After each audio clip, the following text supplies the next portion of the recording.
chiquicultores, ¿cómo están? Mi nombre es Gabriela Estefaní y esto es Chiquicultura.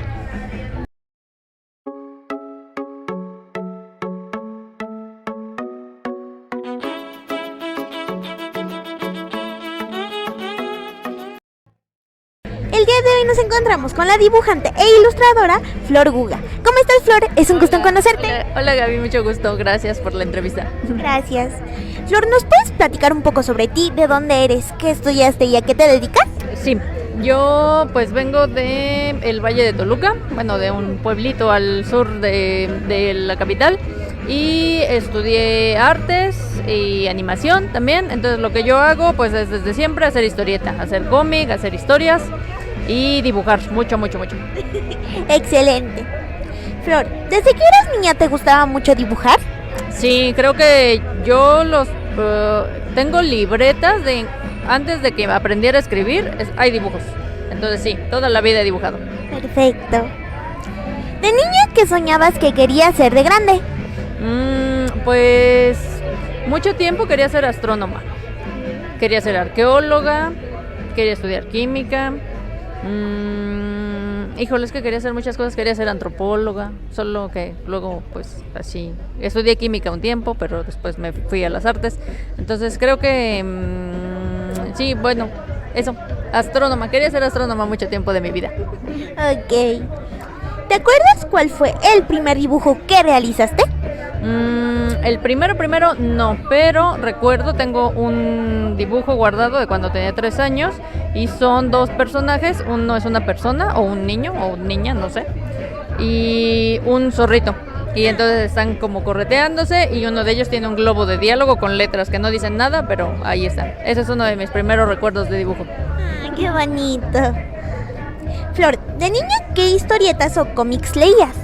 Me gustaba mucho Mafalda, por supuesto, pero también leía mucho a Rius, leía las tiras domingueras donde estaba Garfield, estaba no me acuerdo del autor, de Trucutú, había Tarzán. Me gustaban todos los monitos que pudieran caer en mis manos, todos los leía. ¡Wow! ¿Nos puedes platicar cómo llegas al fantástico mundo del dibujo y la ilustración?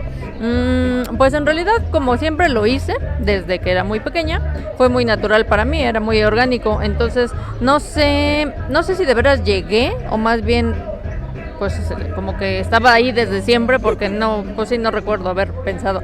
Pero cuando ya fui mayor y pude meter, por ejemplo, mis obras a concursos, pues empecé a meter al catálogo de ilustradores de Conaculta y a otros concursos de libro ilustrado. Perfecto. Flor, ¿qué sientes al comenzar a dibujar cuando tienes una hoja en blanco frente a ti?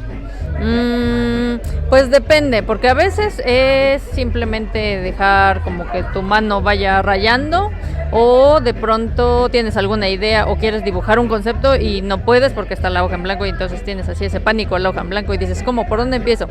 Entonces yo creo que depende de el humor o de lo que tenga que hacer. Muchas veces dibujo por placer y empiezo a dibujar pues simplemente algo como una cara. Empiezo por ojos o un personaje y es muy bonito, pues así sentir, ya es muy natural, ¿no? Sientes cómo va surgiendo, fluyendo la tinta abajo de los dedos. ¡Qué padre! Flor, platícanos un poco sobre el trabajo que ha realizado, en especial Guga Comics y Fancinerosas.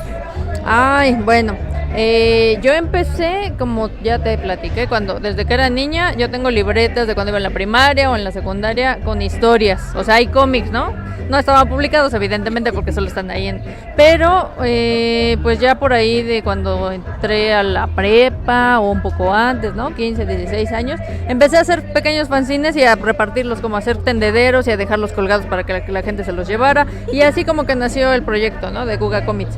Y ahorita pues ya son cosas que hago un poco más formalmente, en las que ya pues me siento, hago las maquetaciones, imprimo, todo en casa.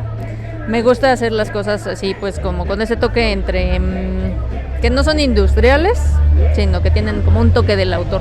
Y también varios tienen sellitos, como estas cosas, ¿no? Que les pongo un sellito de autenticidad.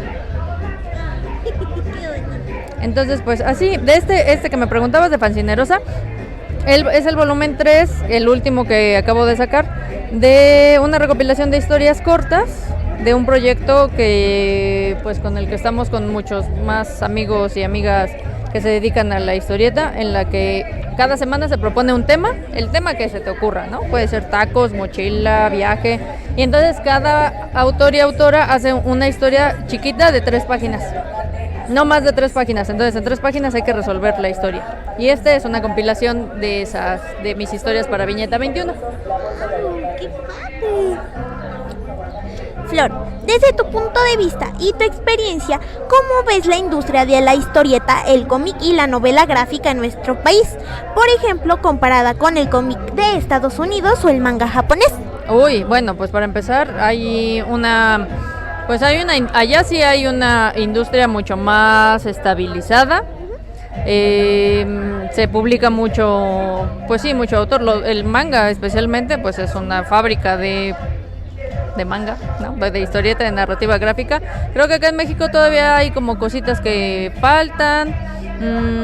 Hay muchos autores y muchas autoras así maravillosos, todos, pero pues de pronto muchos estamos así como en estos lugares donde hacemos independientemente, ¿no? Donde tú dibujas, tú publicas, tú distribuyes. Y no hay exactamente una industria que pueda darle cabida a todos los proyectos, porque hay unas cosas que son muy específicas, como para un público muy dirigido. Sí. Entonces, yo digo que falta mucho por hacer todavía. Sí, todavía un poquito. Sabemos que te gusta la ciencia. ¿Por qué crees que a muchas personas no les gusta o se les hace aburrida la ciencia? Híjole, pues yo creo que a lo mejor es una mezcla de no entender algunos conceptos y que a lo largo de la vida, pues sí, cuando creces, como que la percepción popular te dicen que la ciencia es aburrida o que es muy difícil de entender. Y entonces cuando encuentras algo difícil de entender, pues el cerebro le da media vuelta y dice, mejor me voy a poner a hacer otra cosa. Entonces creo que a lo mejor es un poco de su percepción general y que no nos enseñan que, pues, sabiendo mucho más de ciencia podemos ser una ciudadanía muy informada y podemos tomar mejores decisiones, ¿no? Por ejemplo, ahora en nuestra pandemia horrorosa de COVID, pues creo que también muchas cosas que eran pues por incultura científica, ¿no? O sea, cometimos muchos errores también como público porque a veces no sabemos. Entonces creo que por eso la gente tiende a pensar que eso es aburrido, pero no, en realidad es muy emocionante tratar de entender el maravilloso mundo que tenemos. Sí, así es. Flor, si tuvieras un poder, ¿cuál sería y por qué? Ay, no lo sé. Creo que si tuviera, bueno, no sé si un poder, pero he pensado siempre que si tuviera algo que fuera así una cosa poderosa, un artilugio mágico, sería un teletransportador. Para poder ir a viajar a cualquier parte del mundo que se te antojara, ir a un museo, porque hay museos maravillosos en todo el mundo y en todas las ciudades, ¿no? Así como, pues quiero ir a Guadalajara a un festival de cine, entonces te metes a tu teletransportador y regresas a tu casa. Eso tendría. Sería muy buen poder, sí. Y aparte te ahorras el tráfico. Además. Sí, también.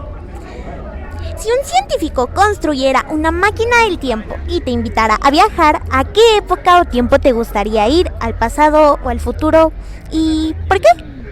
Híjole, ay, no lo sé, pues me gustaría ir al pasado. Seguramente iría al pasado y tal vez a principios del siglo pasado, a conocer a alguna de las científicas, pues o alguna de las cineastas de principios de siglo, ¿no? Que así en la historia, pues ya sabes que muchas veces los nombres que tenemos son de hombres, ¿no? Los hermanos Lumière hicieron esto primero, o Georges Méliès, y nadie habla de una chica que se llamaba Alice Guy de Lille, que era una cinematógrafa, o Marie Curie, más o menos la conocen. Ajá, como creo que me gustaría conocer a Marie Curie. Sí, muy chido.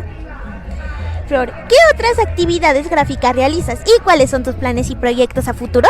Bueno, hago animación tradicional, o sea, dibujo animado, o hago marionetas de papel para animarlas. Entonces yo creo que todo esto del dibujo va junto con pegado, ¿no? O sea, siempre va ahí en animación. Y pues proyectos, seguiré haciendo monitos, es que esas cosas ya no se quitan, como te digo, y hago monos desde que me acuerdo, entonces seguramente voy a hacer monos hasta que me muera. Seguro voy a hacer más historias, voy a seguir practicando pues así el armar las ediciones, el jugar con la narrativa. Ese es el plan. Perfecto. ¿Qué propones para que más niñas y niños y sus familias se acerquen al maravilloso mundo de la historieta y el cómic mexicano? Pues es que ahorita ya a estas alturas pues que vayan a ferias como estas, ¿no? A ferias fancineras, a ferias de narrativa gráfica y que vayan sobre todo a las que son más alternativas, porque sabemos que hay unas cosas como más oficiales, más comerciales, que no está mal, pero para tratar de ver todo el espectro, lugares como estos son súper buenos para ver nuevas propuestas, conocer autores y autoras y empaparse de todas estas novedades. Excelente. Flor, ¿nos puedes dar tus redes sociales para que más niños y personas conozcan tu sensacional trabajo? Claro que sí, son, bueno, yo creo que también volveré, ¿no? Guga Comics. Con Guga Comics me encuentran en realidad en todas las redes. O me pueden escribir a gugacomics@gmail. Y acá están todas las redes. En Facebook, en el Instagram, en el Twitter. Guga Comics, con TS al final. Excelente. Bueno, muchas gracias, Flor. Un gusto en conocerte y gracias por la entrevista. Espero que te haya gustado. Claro que sí, Gaby. Mucho gusto. Gracias. Gracias. Adiós.